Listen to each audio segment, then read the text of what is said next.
I have a very particular set of skills. Skills that you've seen before. Skills that you've seen better. And I have to ask, why does everyone keep taking my shit?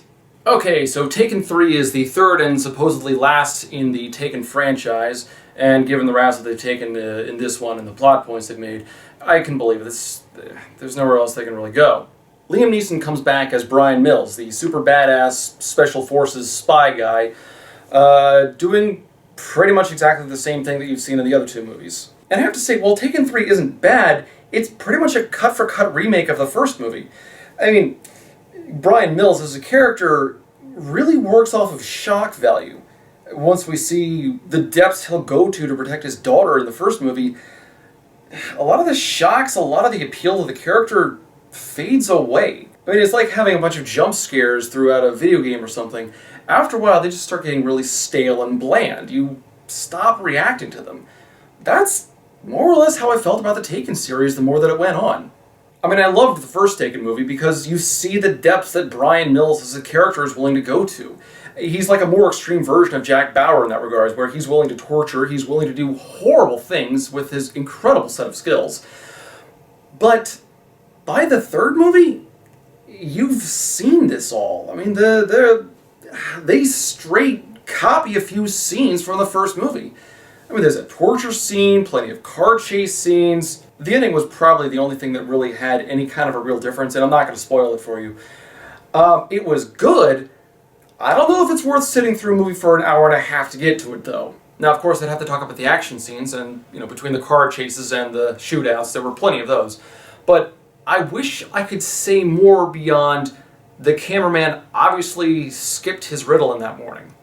You'll have a smooth set in, the camera will be steady, like on a car or something, and then shit starts going down and it becomes impossible to follow because the camera is cutting like every half second. I'm not even kidding, I counted in some scenes. I mean, how difficult is it for you to focus on something like that when the camera's focusing so quickly that you cannot keep track of what's going on? So what's the story? Well, Liam Neeson's been framed for the murder of his ex-wife Lenore, and he has to run about town solving the crime, finding out who did it and why, all while protecting his daughter, of course. And while he's doing this, he's being chased by the police, of course, who are investigating the murder and think that he's the prime suspect. I mean, Lenore was murdered in his apartment. And the police are headed by Forest Whitaker, who plays a very charming character whose name I don't remember. I do really like what they did with Forest Whitaker, though.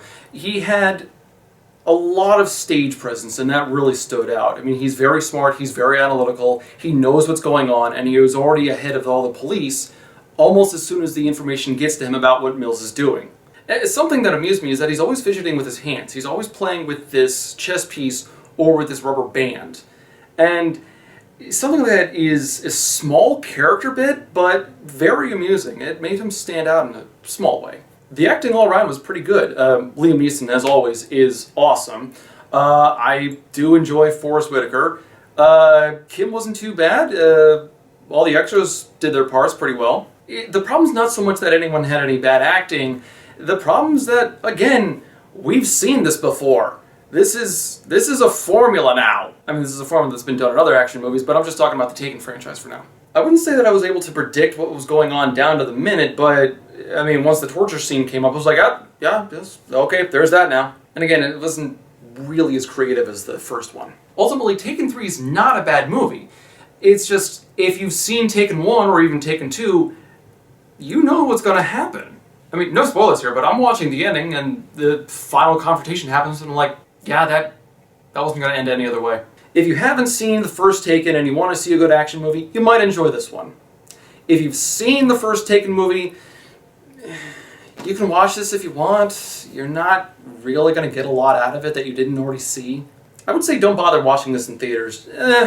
Maybe you can rent it when it comes out. God damn, now I'm going to have to come up with a new rating system for all this. Have you guys seen Taken 3? Have you seen anything of the Taken movies? Do you like the Taken movies? Well, comment below and say something about it. Until next time, guys, I'm Crimson Rogue, and this has been a Rogue Review.